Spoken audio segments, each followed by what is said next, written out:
Alis na si Ate RJ. Eh di bye-bye. Charot. Nung sinabi ni Ate RJ na alis na siya, iba yung level ng peace of mind namin. Feeling namin, the world is healing. Sabi yung agency kasi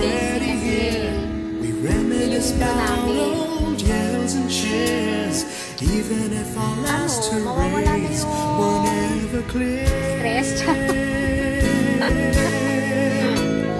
Farewell to you, my friends.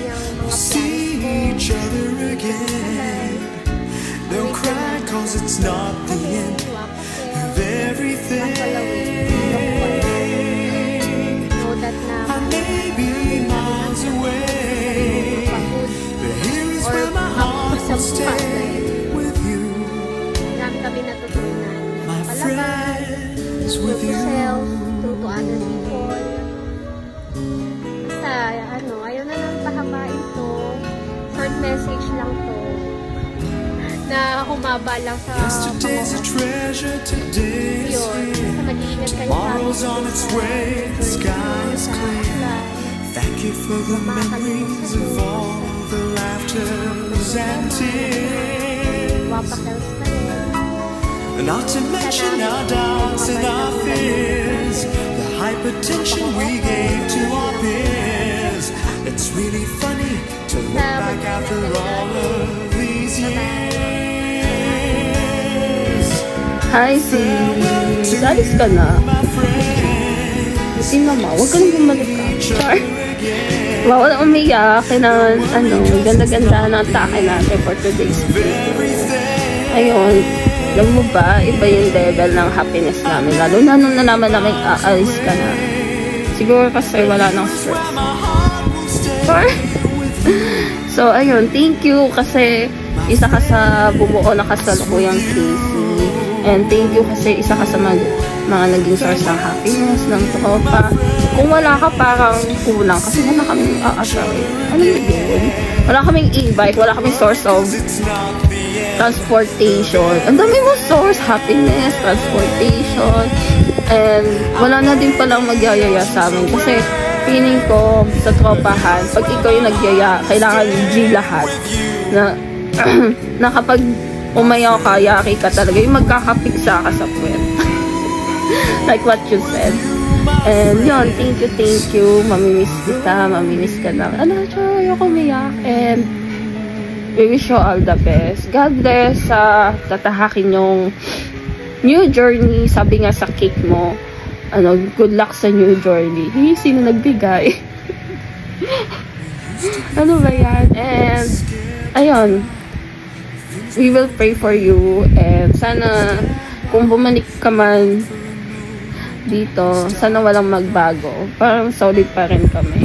Tayo, I mean. And huwag mo kaming kakalimutan. Pag nakalimutan ka namin, magkakapiksa ka sa ko.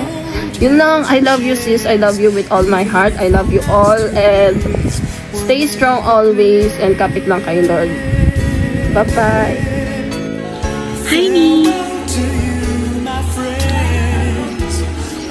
Ready ka na ba? Aalis ka na, iiwan mo na kami. Hindi na talaga mapipigilan, ayaw mo na magpaawat. Sana di mo kami makalimutan. At sana makahanap ka ng new friends sa pupuntahan mo.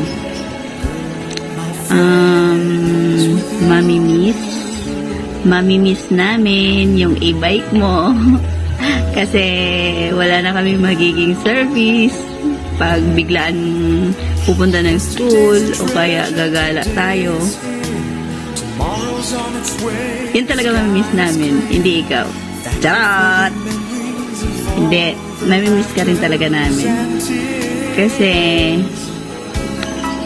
kahit ikaw ay napakapalaban, masaray, maraming kaaway, pero love ka pa din namin. Thank you sa sa short na pagsasama, madami tayong mga pinagdaanan, pinagsamahan, tawanan, iyakan. Hindi ka makakahanap na katulad namin. Tawag nito, nag-iisa lang kami. Ang mga asar sa'yo at mga okray sa'yo. Sana di mo kami makalimutan. At sana bumalik ka dito, dalawin mo naman kami. Yun lang. Bye! Huwag ka umiyak, ha? Hi, Ange! Paano ba to? Iiwanan mo na kami. Mas magiging masaya kami kasi wala ka na. Joke, charot. Totoo niyan is, iba na yung level ng peace of mind namin nung nalaman namin. Aalis ka na. Feeling namin, the world is healing talaga kasi mawawala ka na. Hindi, charot. Sa totoo lang, mamimiss ka talaga namin. Lalo na yung e-bike mo kasi wala na kaming gagamiting service. You know, ano ba yun? Pero hindi, kidding aside. Sa totoo lang, nagpapasalamat ako na naging friend kita. Ang dami mo na talagang mga naitulong sa akin, lalo na yung e-bike mo, na parang isang chat, isang pakiusap, pasuyo, hindi ka naghihindi. And personally ako, naniniwala ko kung sino magiging bago mong friend doon is magiging maswerte sila. Kasi iba ka maging kaibigan eh. Yung kaibigang totoo, yung kaibigang may paglalaban, kaibigan laging nandyan, and lagi kang willing to help. So siguro, mahihirapan kami makahanap ng katulad mo. And yun nga din, wala rin kaming magagawa kasi siguro yun talaga yung pinaka plano nyo na Mr. Mo. And sana maging successful kayo doon. Alam ko hindi na tayo magiging personal na lagi sigurong mag-update sa isa't isa kasi magiging busy ka na rin doon, magiging busy na rin kami. Pero alam mo naman, anytime mapupuntahan ng Maynila is nandito lang kami. Alam mo naman yung mga bahay namin, di ba?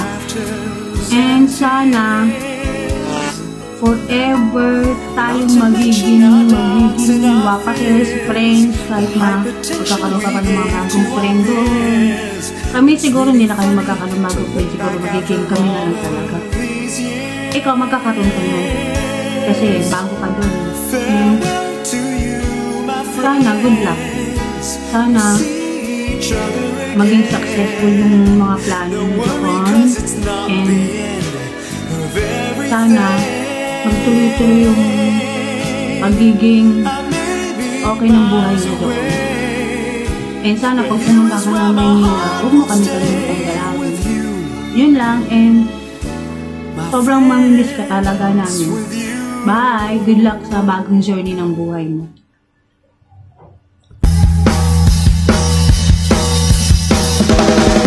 Marami na nagsasabi sa akin, bakit puro ka na lang barkada, lakwatsa. Wala raw ako mapapala dyan.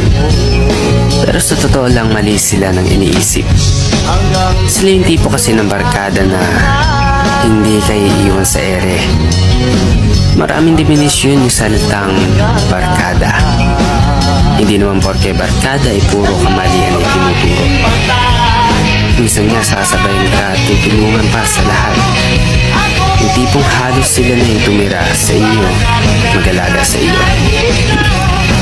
Sila rin yung maakay sa iyo at nagbibigay motibasyon para ipagpatuloy mo yung pangarap mo at susuportahan kanila.